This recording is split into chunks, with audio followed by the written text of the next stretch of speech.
Assalamualaikum warahmatullahi wabarakatuh. A'udzu billahi minasyaitonir rajim. Alhamdulillahi rabbil alamin wassalatu wassalamu ala asyrafil anbiya'i wal mursalin wa ala alihi washabbihi ajma'in. Allahumma anfa'na bima 'allamtana wa 'allimna ma yanfa'una wa zidna 'ilma. Subhanaka la 'ilma lana illa ma 'allamtana innaka antal alimul hakim. Allahumma amin. Alhamdulillah, syukrunillah. Kita dapat bertemu kembali bagi meneruskan kuliah tadabbur surah Al-Mulk atau surah 67 berdasarkan kepada buku Kerajaan Allah. Buku Kerajaan Allah ini adalah buku tadabbur surah, iaitulah surah Al-Mulk. Tuan-tuan perempuan yang memerlukan buku ini bolehlah menghubungi pihak admin. Harganya RM35 senaskah.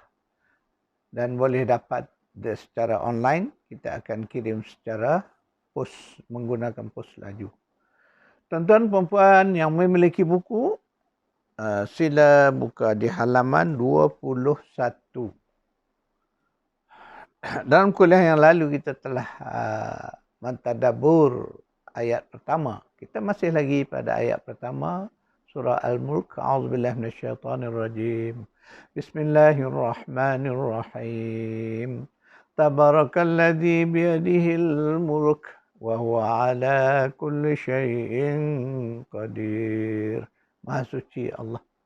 Di tangannya lah kerajaan. Dan dia berkuasa di atas setiap sesuatu.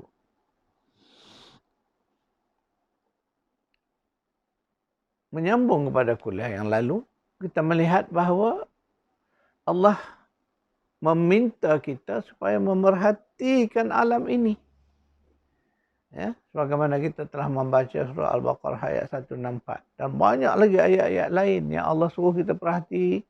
Bagaimana Allah mencipta langit bumi, bagaimana Allah menggerakkan awan, angin dan awan.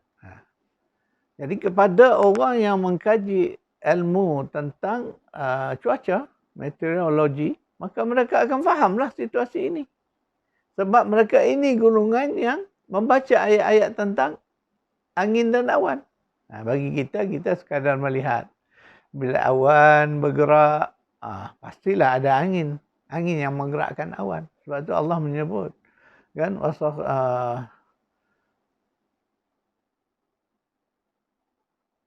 Bagaimana ayat yang Allah menyebut bahawa dia menggerakkan angin.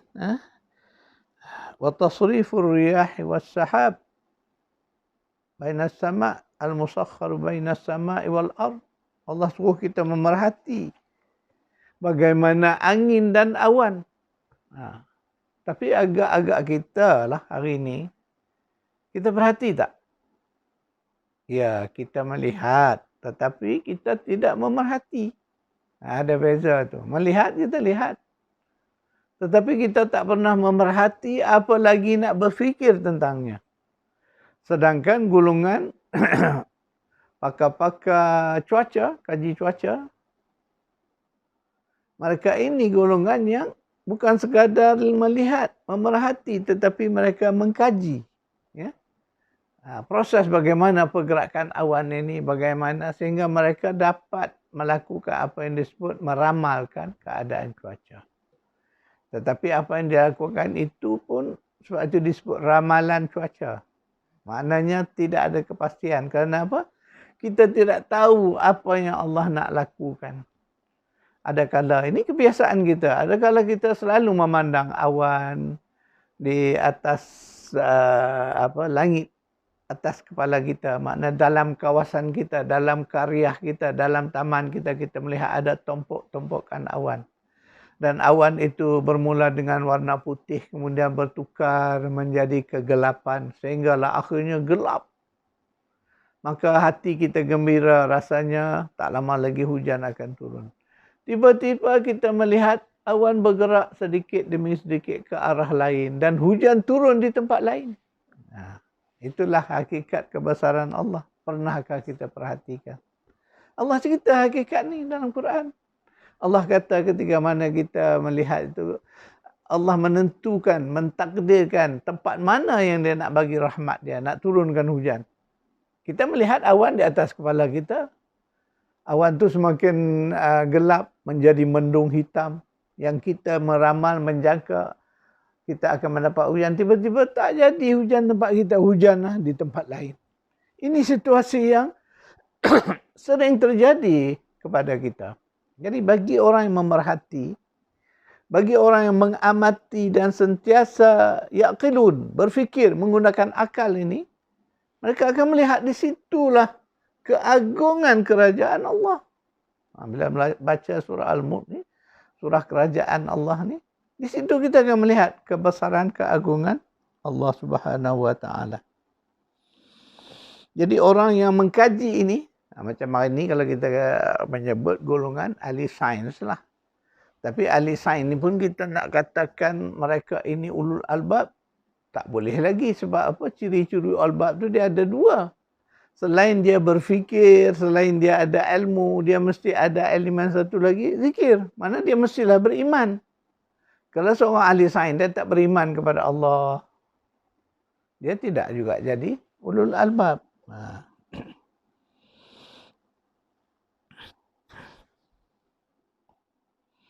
Jadi akhirnya setelah kita memerhati, mengamati, berfikir tentang segala ciptaan Allah ini, maka kita akan sampai ke satu kesimpulan muktamad, iaitulah keagungan ciptaan Allah.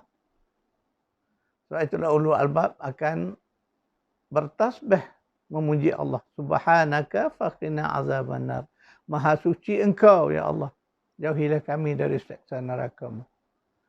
Jadi di situlah akhirnya kesimpulannya setelah kita memahami ayat-ayat yang tak tertulis ini, yang kita baca dengan kaedah meneliti, mengamati, mengkaji, menyelidiki ini, akhirnya kita menemui hakikat kebenaran bahawa di sanalah kekuasaan Allah. Di sanalah keagungan kerajaan Allah Subhanahu wa taala. A'udzubillahi minasyaitonirrajim. Lillahi mulkus samawati wal ardi wa ma fihin wa huwa ala kulli syai'in qadir. Kepunyaan Allah lah kerajaan langit dan bumi dan apa sahaja yang ada di dalamnya, dan Dia Maha Kuasa atas segala sesuatu. Surah 5 ayat 120. Kemudian Allah mengulangi lagi beberapa kali hakikat ini di dalam surah yang sama, iaitulah dalam surah 5, surah Al-Maidah. A'udzubillahi minasyaitonirrajim. Walillahi mulkus samawati wal ardi wa ma bainahuma yakhluqu ma yasha' wallahu ala kulli syai'in qadir. Kepunyaan Allah lah kerajaan langit dan bumi dan apa yang ada di antara keduanya. Dia menciptakan apa yang dikehendakinya dan Allah Maha Kuasa atas setiap sesuatu. Ayat 17, surah yang sama, surah 5. Kita sambung lagi ayat yang ke-18. Walillahi mulkus samawati wal ardi wa ma bainahuma wa ilaihil masir. Kepunyaan Allah lah kerajaan langit dan bumi dan apa yang ada di antara keduanya, dan Allah lah tempat kembali segala sesuatu. Jadi banyak lagi ayat-ayat yang menegaskan hakikat yang serupa di dalam surah-surah yang lain. Berulang kali ayat-ayat tentang kerajaan Allah ini disebut bertujuan untuk menegaskan dengan sungguh-sungguh bahawa fakta ini adalah kebenaran yang perlu diterima oleh manusia. A'udzubillahi minasyaitonirrajim. Yulijul laila fin nahari wa yulijun nahara fil lail. وسخر الشمس والقمر كل يجري لأجل مسمى Dzalikumullahu rabbukum lahul mulku walladzina tad'una min dunih ma yamlikuna min qitmir. Dialah yang telah memasukkan malam ke dalam siang. Kemudian memasukkan siang ke dalam malam. Dan dialah yang telah menundukkan matahari dan bulan. Masing-masing berjalan menurut waktu yang ditentukan. Yang berbuat demikian itulah Allah, Rabb kamu. Kepunyaannya lah kerajaan. Dan orang-orang yang kamu suruh selain Allah tidak mempunyai apa-apa walaupun sekadar kulit ari dari buah tamar. Allah mengulang lagi. Sebelumnya kita telah membaca ayat yang Allah sebut Allah masukkan malam ke dalam siang, masukkan siang ke dalam malam. Kemudian Allah mengaturkan matahari. Jadi kenapa berlaku pengulangan? Jadi ulang-mengulang inilah sifat ayat-ayat Al-Quran. Di situlah gaya Al-Quran kita melihat. Tujuannya untuk mengingatkan kita. Kerana kita sering lupa. Kadang-kadang kita melihat tetapi kita tidak memerhati apa yang Allah sebutkan. Seperti saya sebutkan dulu. Kita melihat perubahan malam dan siang, pergerakan matahari, pergerakan bulan. Ya. Kita melihat ribuan jutaan bintang-bintang di langit. Tetapi kita sekadar melihat. Kita tidak memerhati, tidak mengamati, tidak berfikir tentangnya. Itulah kekurangan kita. Sebab itu Quran ini tuan-tuan perempuan. Kita melihat itulah cara Quran merangsang kita untuk mengembangkan ilmu. Sebab itu saya menyebut bahawa Al-Quran ini mengandungi 2 ayat. 2 ayat ini kalau kita dapat menguasainya, Masya Allah. Itulah ilmu yang Allah kata. Makna ayat Al-Quran yang ini ayat ilmu yang Allah bagi. Itu ilmu yang tersedia. Baca aja dapat. Itu maksudnya ayat yang dipanggil ilmu yang diberi itu. Iaitulah ayat-ayat Quran ni yang tertulis yang kita baca.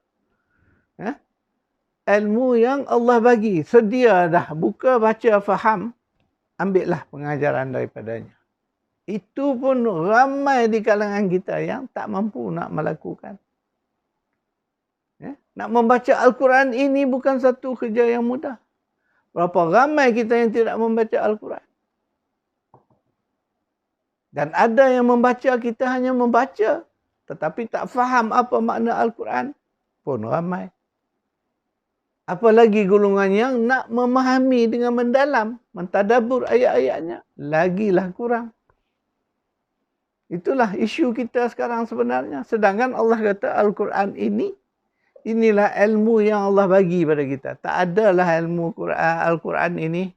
Masya Allah. Apa yang kita tahu? Apa yang kita kenal Allah? Tak kenal kalau tidak melalui Al-Quran yang Allah turunkan. Jadi ini ilmu yang Allah bagi. Kemudian Allah menyebut di dalam ayat-ayat Quran ini. Satu lagi ayat yang Allah nak kita baca. Itulah yang disebut ayat-ayat kauniyah. Ayat-ayat yang tidak tertulis. Yang mana sebahagian penterjemah menyebutnya sebagai tanda-tanda kekuasaan Allah. Tetapi melihat ke dalam bahasa Arab, bahasa Al-Quran ini, Allah menggunakan kalimah yang sama, ayat. Jadi kita kena faham. Bila disebut ayat, maknanya sesuatu yang perlu dibaca. Cuma kaedah membaca ayat tak bertulis ni tentulah berbeza dengan ayat-ayat bertulis. Sebab apa? Nak membaca ayat-ayat tidak bertulis, kita perlu menggunakan pendekatan tadabbur. Itulah hikmahnya mengapa Allah memerintah kita mentadabbur. Sebab itu kaedah tadabbur ini itulah kaedah kesarjanaan. Ya, untuk mencari fakta dan angka yang benar. Jadi tadabbur secara umum kena faham kaedah kesarjanaan. Kaedah ilmiah yang mana sesuatu fakta tu perlu disahkan kebenarannya. Itu yang disebut dalam dunia ilmiah, ya, dunia akademik. Mana suatu itu mesti dibuktikan dengan fakta. Tidak boleh penceritaan yang begitu. Sebab itu di dalam hal-hal yang berkaitan dengan ayat-ayat yang tidak tertulis ini, di situlah akhirnya manusia mengembangkan ilmu melalui usahanya. Itulah saya kategorikan ayat ini, ayat kauniyah ini merupakan sumber ilmu yang kena dicari. Itu saya kata ada dua ilmu. Ilmu yang diberi itulah ayat Quran. Satu lagi ilmu yang kena cari. Itulah dengan membaca ayat-ayat kauniyah ini, akhirnya kita akan dapat ilmu yang banyak. Lihat hari ini. Kita dapat satu tamadun, kemajuan yang sangat hebat ini kerana ada aktiviti membaca ayat-ayat Allah. Sebagian orang mengkaji tentang gelombang, mengkaji tentang energi-energi yang gaib. Tak nampak pun. Ya, kita melihat gelombang internet, kita tak lihat pun. Tapi dengan gelombang-gelombang itulah akhirnya menjadikan dunia kita maju sebagaimana sekarang ini. Kemajuan ICT ini. Berkat adanya golongan yang berusaha membaca ayat-ayat Allah tadi. Jadi sebab itulah sebenarnya Al-Quran merangsang kita untuk membaca ayat tak bertulis ini. Sayangnya kita umat Islam sendiri hari ini banyak yang salah faham terhadap sains. Ada yang benci kepada sains. Ini satu yang silap. Sedangkan Al-Quran menyuruh kita membaca ayat-ayat tak bertulis ini. Yang ini, di sinilah perlu aktiviti tadabbur tuan-tuan dan puan. Kalau tidak kita membaca Al-Quran secara begitu sahaja, kita tak dapat menangkap mesej, pesan-pesan yang Allah tak nak sampai pada kita. Allah bagi kita Al-Quran sebagai ilmu yang Allah dah bagi siap. Okay? Tetapi di dalamnya ada pesan Allah suruh kita baca ayat yang tak tertulis di luar sana. Yang disebut penciptaan langit bumi, peralihan malam dan siang. Ya? Sebab itu dikaitkan dengan ulul albab.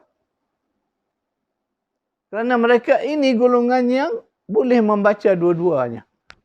Mereka membaca Al-Quran, ayat Al-Quran. Dalam waktu yang sama mereka membaca ayat di luar. Sebab itu kalau kita melihat sejarah, melihat ke belakang, walaupun kita anggap ini satu nostalgia kepada kita, ya, di abad kedua Hijriah, di zaman kegemilangan ilmu di kalangan umat Islam, kita melihat itulah golongan yang faham bila dia baca Al-Quran. Dia baca ayat bertulis, dapat ilmu yang Allah bagi, mereka berusaha lagi mencari ilmu di luar. Sebab itu di zaman itu berkembang ulama yang alim di dalam pelbagai bidang sains. Sebut saja apa bidang sains. Di Baghdad, di Andalusia, kita melihat menjadi tempat tumpuan orang-orang dari Eropah, dari Barat datang untuk belajar ilmu-ilmu ini. Sayang hari ini ia hanya sekadar tinggal nostalgia kepada kita. Itulah saya melihat dari pendekatan ini. Sebab itu kita belajar Al-Quran ini perlu sampai kita menangkap pesan-pesan ini. Jadi ingat, Allah berkehendak kita supaya sentiasa membaca ayat-ayat yang tidak bertulis. Sekarang itu saya akan buatkan catatan nota untuk kuliah kita pagi ini.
Sekadar itu dulu, insya-Allah kita bertemu lagi pada kuliah yang akan datang. A'udzubillahi minasyaitonirrajim. Allahumma rabbana atina fid dunya hasanah wa fil akhirati hasanah wa qina adzaban nar. Sallallahu ala Muhammad wa ala ali Muhammad walhamdulillahi rabbil alamin.